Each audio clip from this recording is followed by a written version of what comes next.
Pacer laku arena Onyonara. Bismillahirrahmanirrahim. Assalamualaikum warahmatullahi wabarakatuh. Selamat malam Mas Tamar. Warahmatullahi wabarakatuh. Malam juga Mas Fendi Kacong. Kawan-kawan Fendi Kacong TV, kawan-kawan kerabat komunitas Kampung Jerami, Ruang Titik Temu, Forum Belajar Sastra, dan semua kawan-kawan aktivis kesenian, baik pelukis, musik, dan segala macam. Malam hari ini saya Fendi Kacong akan belajar pada banyak hal yang dimiliki oleh Mas Tamar Saraseh. Mas Tamar Saraseh ini adalah pelukis yang tinggal di Kabupaten Sumeneb. Beliau pada penilaian saya sudah levelnya menjadi kebanggaan di Kabupaten Sumeneb, Madura, Jawa Timur khususnya. Inilah pelukis yang kita banggakan, yang kita hormati, dan kita akan belajar pengalaman-pengalaman beliau selama ini, mulai dari proses kreativitasnya dalam melukis. Dan dalam catatannya saya pernah sangat merasa bangga karena bertemu dan berkenalan dengan beliau dalam satu forum yang tanpa disengaja ya Mas, tepatnya di rumah Kuswaidi, Kiai Kuswaidi, Cak Kus, yang hari ini yang memiliki pesantren Jalaluddin Rumi ya Mas, Jalaluddin Rumi di Jogja. Nah, kebetulan saya bertemu dengan beliau dan kita ngobrol-ngobrol, dan sepanjang pengetahuan saya beliau ini juga adalah penulis cerpen yang pada masanya cerpen beliau juga pernah dimuat di Tempo dan media-media nasional, bahkan pernah menjuarai lomba apa itu Mas? Lomba kritik sastra kawan-kawan. Cerpen juga pernah juara menulis cerpen, pernah juga juara menulis kritik sastra ya Mas. Iya. Luar biasa. Kawan-kawan. Nah, Mas Tamar Saraseh, sebenarnya obrolan ini obrolan santai, tidak harus mengalir saja. Saya tertarik dengan menggali proses sampean selama ini. Apa melukis dulu, apa menulis dulu? Sebetulnya kalau ketertarikannya sih dulu dua-duanya. Saya juga dulu pembaca karya sastra yang mungkin lebih dari biasa gitu. Dan sama istri saya juga memang penggemar baca cerpen.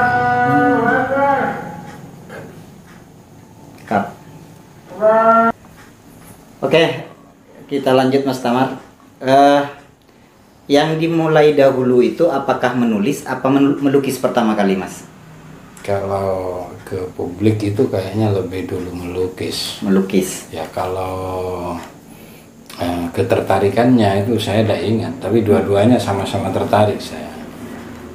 Tapi pada perjalanannya Mas Tamar lebih cenderung kepada melukis. Kenapa dengan melukis Mas? Saya enjoy di melukis itu.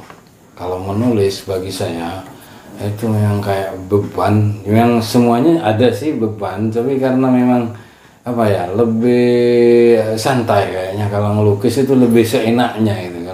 Kalau menulis karena memang ada kesadaran sejak awal bahwa tulisan ini akan dibaca orang gitu.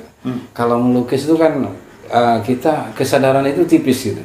Kayaknya selesai saya nikmati, saya asik gitu aja. Perkembangan berikutnya baru kita sadar bahwa harus ada orang, mungkin jangan-jangan orang ada yang senang juga dia dan sebagainya gitu. Jadi ada kesadaran panggung lah, mungkin istilahnya kayak gitu ya. Tahun berapa memulai melukis Mas? Seingat sama. Kalau dari kecil menggambar dengan media seadanya, belum maju seperti sekarang. Itu saya bahkan pernah pakai arang, pernah pakai bedak sama lem. Wah, saya membayangkan andai kata dulu saya mengenal cat air dan sebagainya kan, betapa bahagianya saya.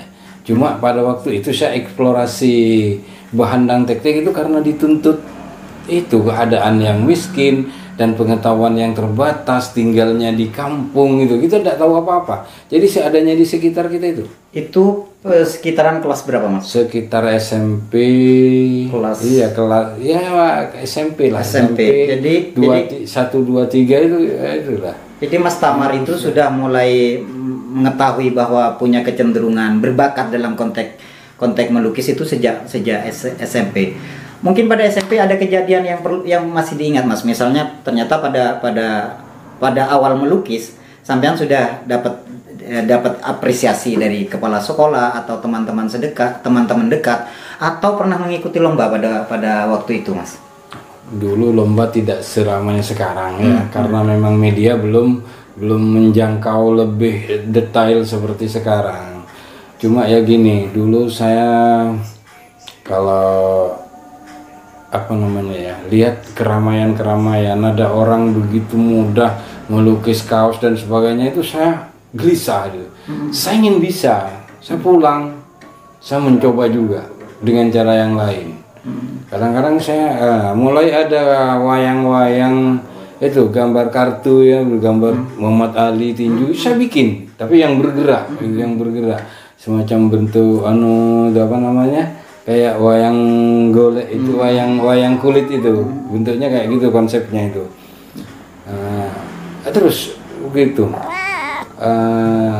di dalam bentuk lain, ketika mengenal apa itu buku harian dan sebagainya, saya pengen memadukan antara kesenangan mengkoleksi kata-kata mutiara dari tokoh-tokoh terkenal itu, kemudian dikasih ilustrasi di sampingnya, itu kok asik gitu. Kita bangga kayaknya punya buku harian yang disenangi teman-teman sebaya itu kan, kayak gitu.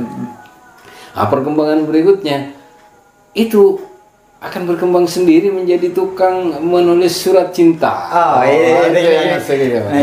Jadi dikasih mulai kenal cat air ketika itu sudah mengenal cat air. Itu periode SMA ya Mas? SMA sudah SMA dari Pamekasan. Artinya pada periode SMA sampean sudah mulai ada apresiasi dari kawan-kawan sekelas atau kawan-kawan kos. Iya, bahkan itu bisa mengantarkan nama-nama tanpa tahu orangnya itu ya ke sekolah-sekolah lain. Itu melalui loh kok kamu bagus, suratnya bagus gitu kan.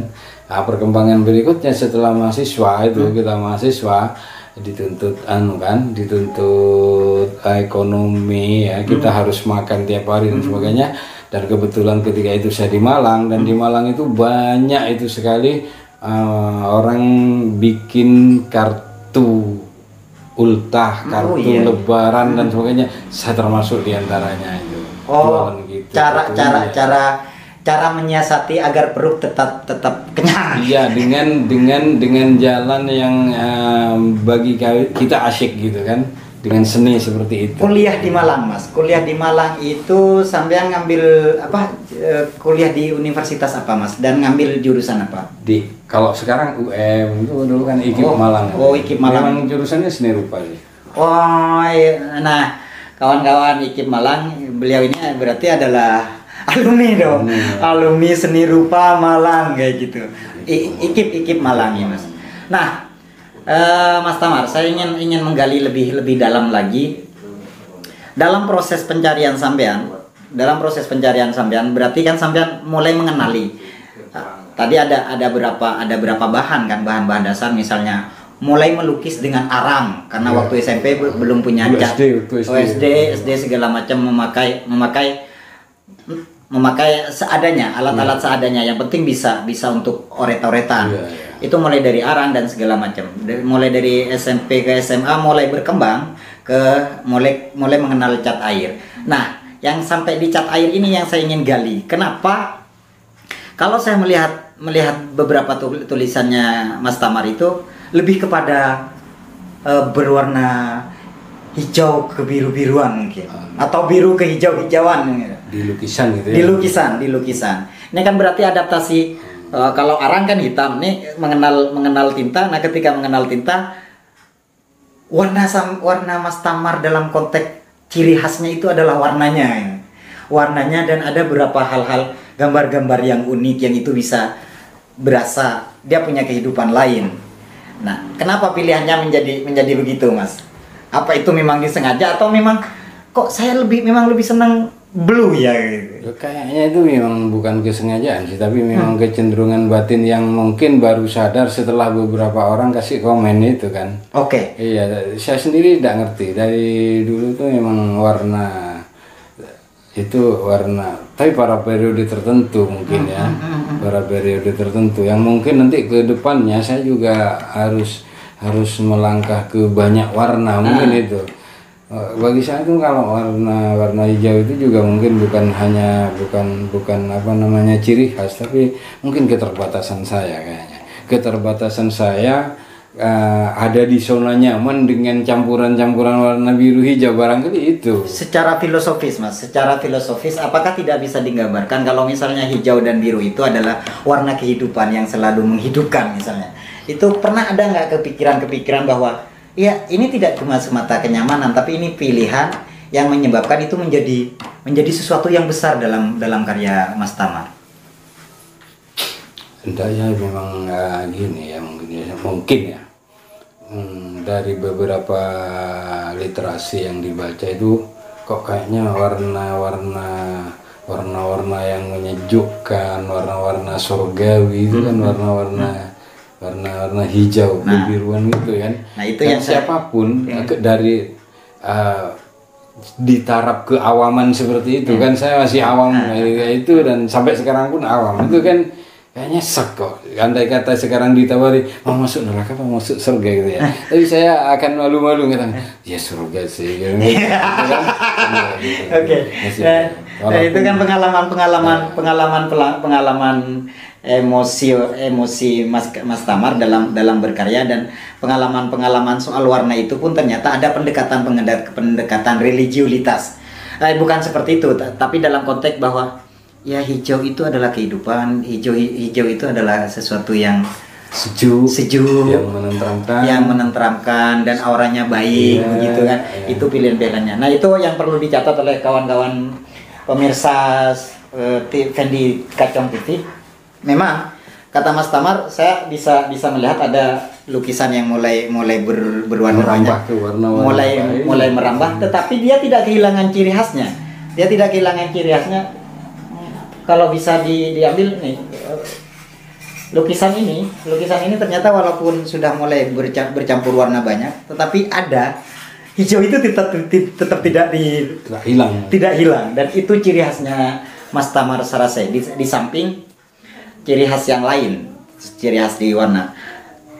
Mas Tamar, pengalaman Mas Tamar sendiri sudah berapa kali mengikuti event-event secara internasional dan lokal dalam konteks pameran lukisan?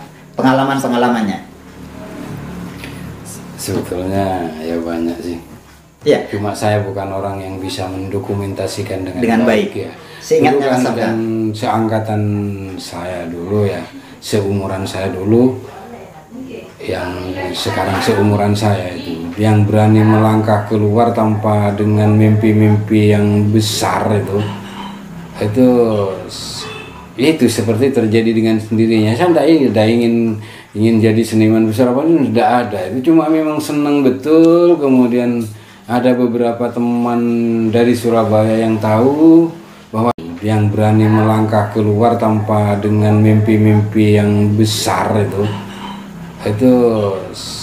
itu seperti terjadi dengan sendirinya. Saya tidak ingin jadi seniman besar apa ini, tidak ada. Itu cuma memang senang betul. Kemudian ada beberapa teman dari Surabaya yang tahu bahwa saya punya banyak koleksi hasil karya saya. Kok ini pantas di sana gitu, udah diajak terus merembet kemana-mana gitu ya.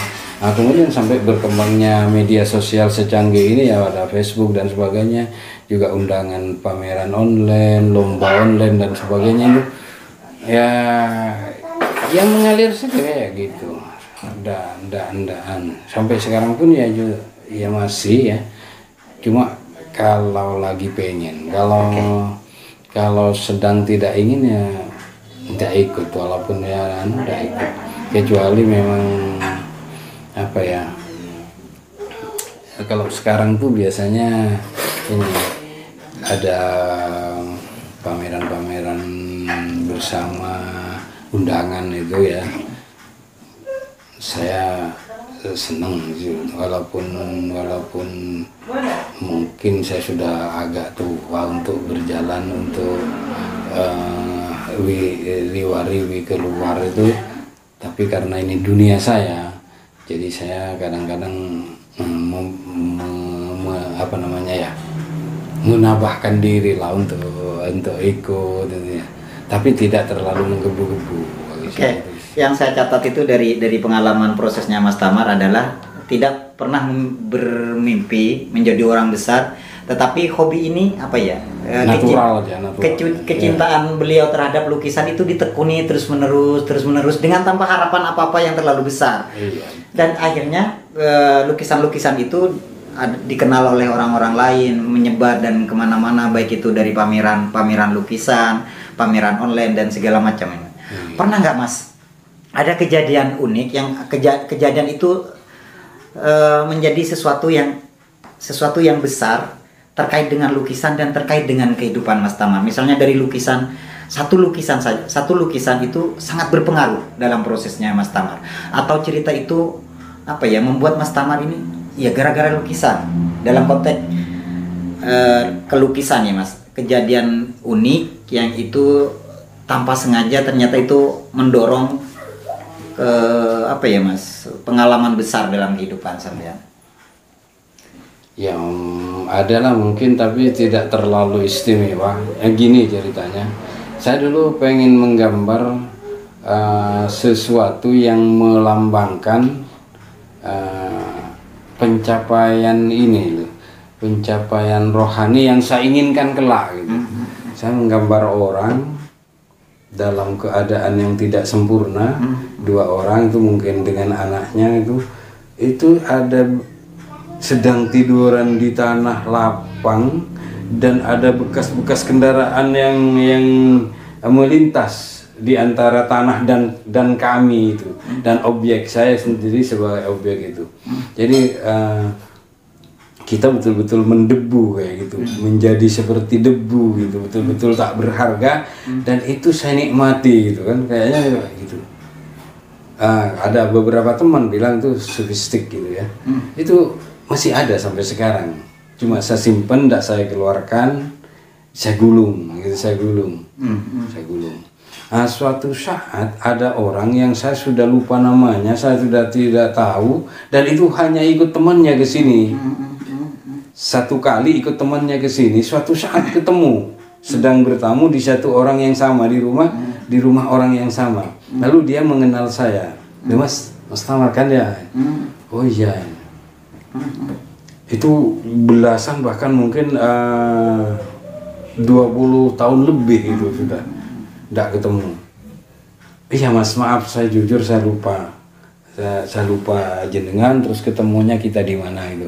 Saya pernah main ke rumah Mas Tamar satu kali ikut teman, dan saya terkesan dengan lukisan yang tadi saya sebutkan itu. Masih ada Mas itu, masih. Nah baru itu saya yakin bahwa ternyata baik kata-kata yang benar maupun lukisan yang keluar dari hati itu bisa hidup bertahun-tahun di kepala atau mungkin di dalam hati orang-orang tertentu gitu.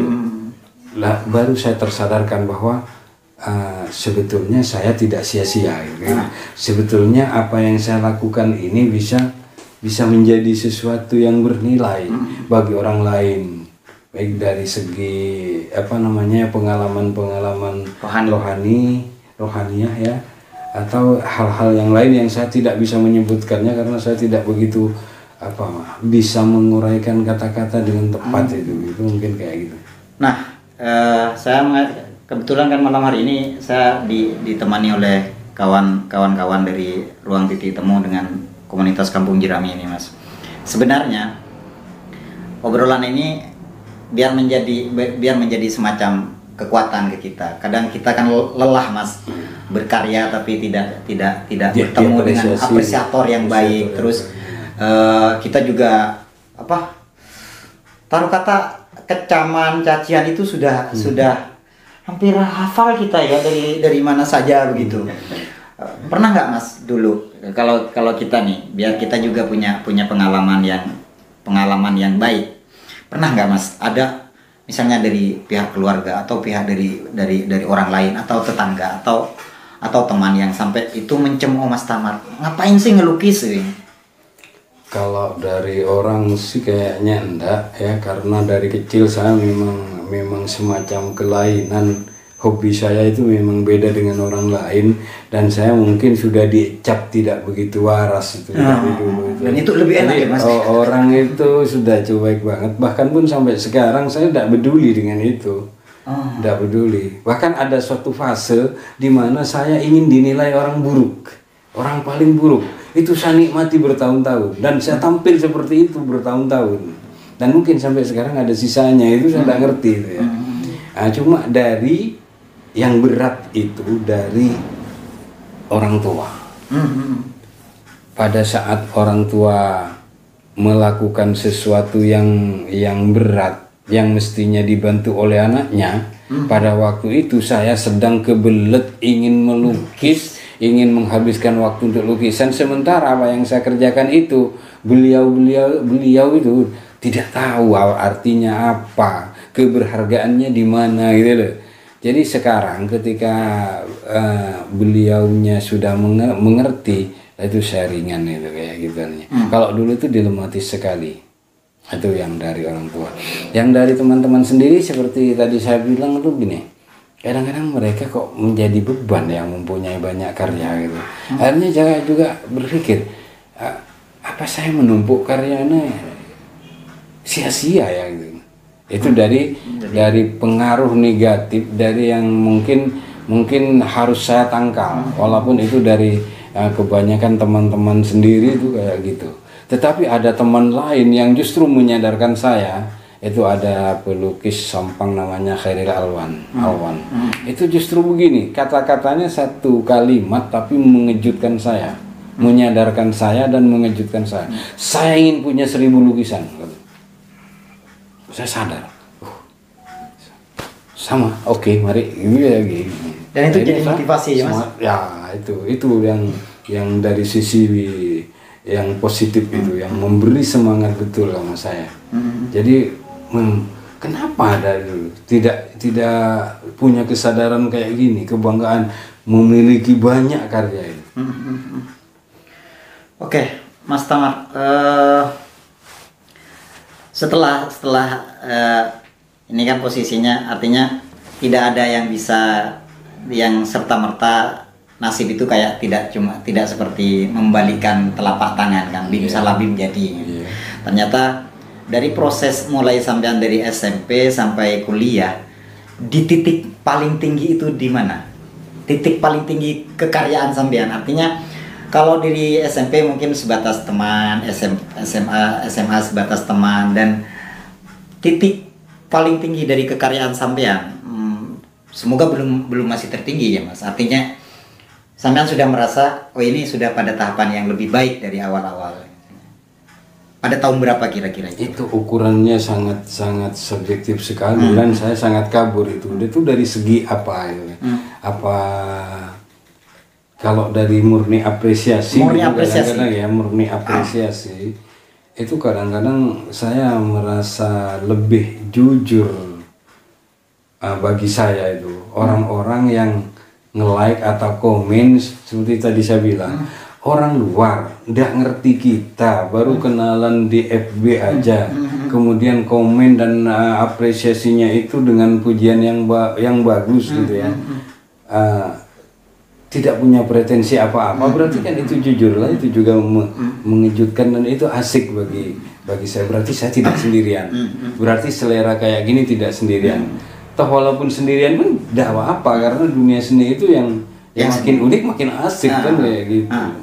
Mencari dan menjadi jati diri sendiri itu yang bukan ruwet ya Mas bahasanya. Kalau ruwet yang asik gitu. Yang asik ya. Kalau ruwet itu kayak ruwet.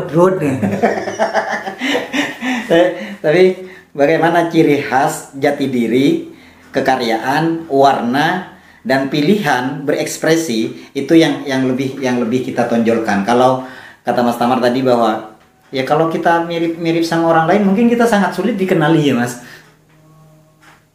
Ya bukan itu tuntutannya, bukan dikenali atau tidak, tapi memang keasikannya di situ gitu loh. Menemukan diri sendiri. Karena di seni itu gini, kalau ada dua hal yang sama itu tidak berhak kayaknya itu loh. Kayaknya ada kaidah itu tidak berhak dipajang bersamaan kayak gini, tetapi begini, gitu kan? Karena ini hanya sebagai makmum aja kan kayak gitu. Tapi ini kedengarannya terkesan sombong sih, tapi sebetulnya itu kaidahnya seperti itu. Tapi apakah karya saya itu betul-betul khas saya tidak bisa menilai. Cuma saya sedang berproses terus dan memang keterpengaruhan itu wajar kok di dalam seni itu wajar. Yang penting masih ada lah benang merahnya dengan diri kita, kepribadian kita itu kayaknya kayak gitu. 3 pertanyaan lagi Mas. 3 pertanyaan lagi itu kita keluar sedikit dari pertanyaan lukisan, tapi kita bertanya karena Mas Tamar itu gudangnya kreativitas, gudangnya berlebihan. Tapi bukan gudang toko. Lebih berlebihan. Tapi ya udah artinya ada pengalaman prosesnya Mas Tamar di pelukisan. Ada bidangnya Mas Tamar yang juga beliau ini sempat menulis menulis cerpen, dan cerpennya sempat dimuat di media-media nasional seperti Tempo dan lain-lain.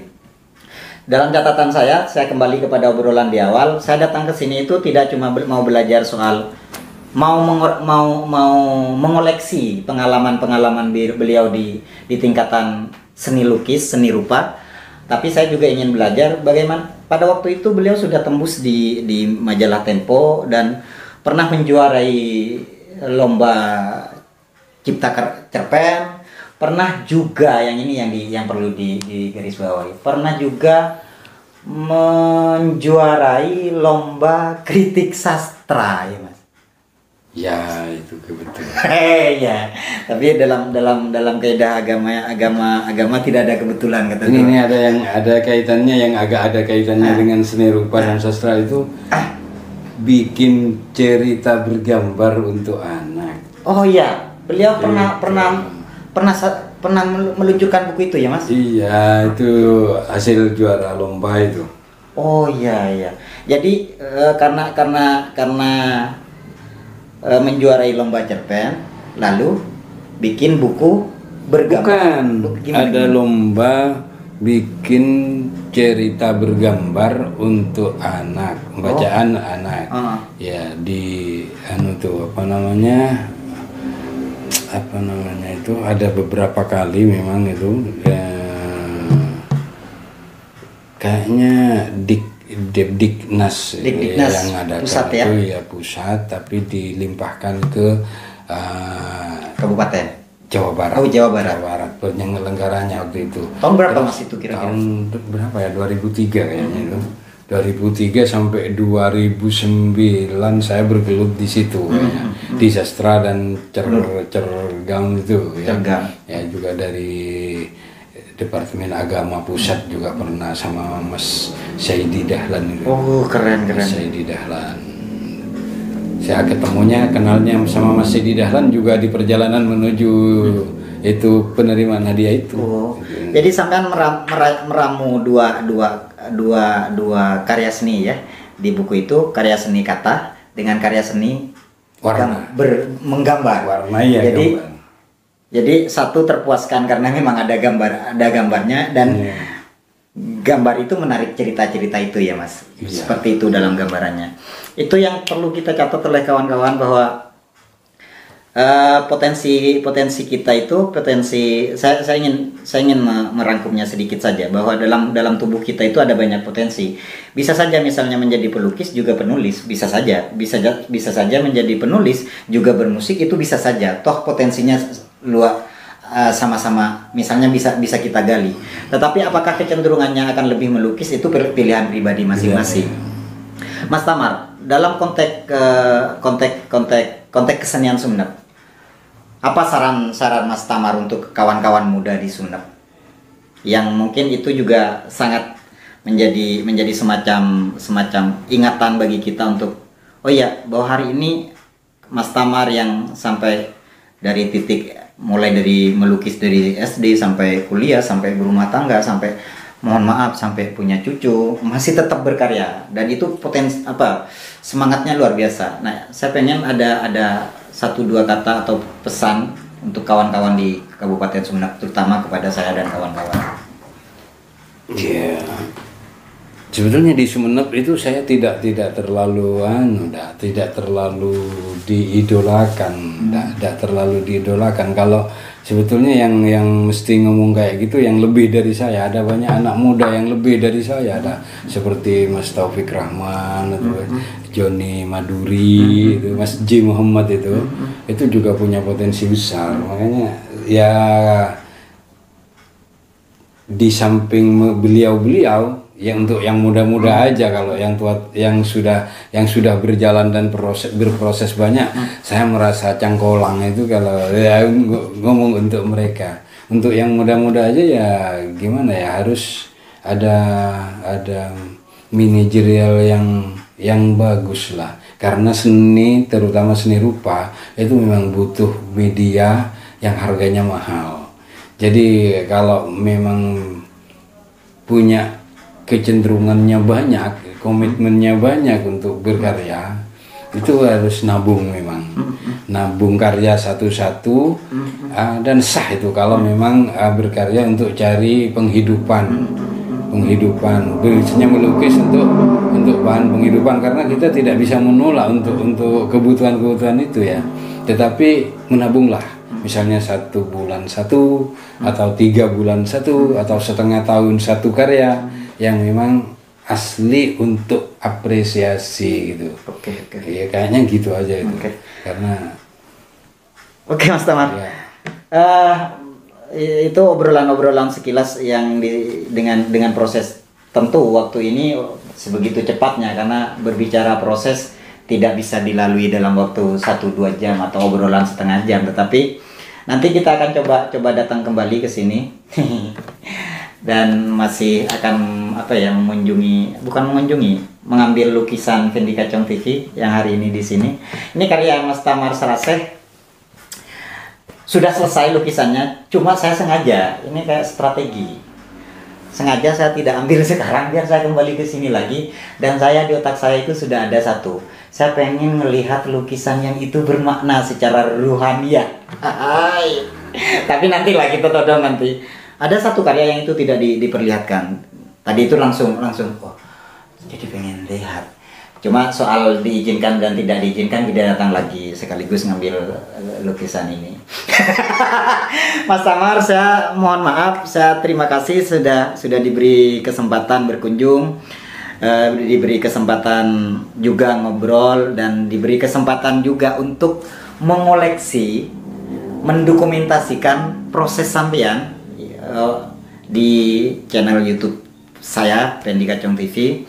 Dan semoga obrolan-obrolan ini juga menginspirasi kawan-kawan muda yang lain, bahwa yang dapat saya catat hari ini, benar kata Mas Tamar mungkin tidak mengutarakan bahwa mau berkarya dalam konteks kesenian apapun tidak bisa dilakukan dalam serta-merta dalam waktu sesingkat-singkatnya seperti kemerdekaan. Tetapi harus dilalui dengan proses yang luar biasa, mulai dari melukis dengan arang, pengen nggak punya duit tapi melukis saja dengan apa yang ada, sampai akhirnya bisa melukis dengan yang seperti ini. Dan inilah koleksi Kak Tamar. Dan saya juga mohon doa kepada kawan-kawan seluruh dunia dong, biar agak keren sedikit Mas. Seluruh dunia, Kak Tamar sekarang dalam posisi sedang membangun studio lukisannya. Kita doakan semoga cepat selesai, tidak ada kendala apapun, dan keluarga beliau dalam kondisi baik-baik saja, berlimpah kebaikan, berlimpah kesejahteraan, sekaligus nanti akan bertemu di surganya Tuhan, kalaupun nanti kita akan pulang. Tapi jangan terlalu buru-buru Mas. Jangan terlalu buru-buru. Saya Fendi Kacong dan Mas Tamar mengucapkan terima kasih kepada kawan-kawan. Assalamualaikum warahmatullahi wabarakatuh. Sampai berjumpa di kunjungan berikutnya, Dobrak studio lukisannya Mas Tamar Saraseh. pelukis Kabupaten Sumeneb dan pelukis kebanggaan orang-orang Madura. Terima kasih kawan-kawan. Assalamualaikum.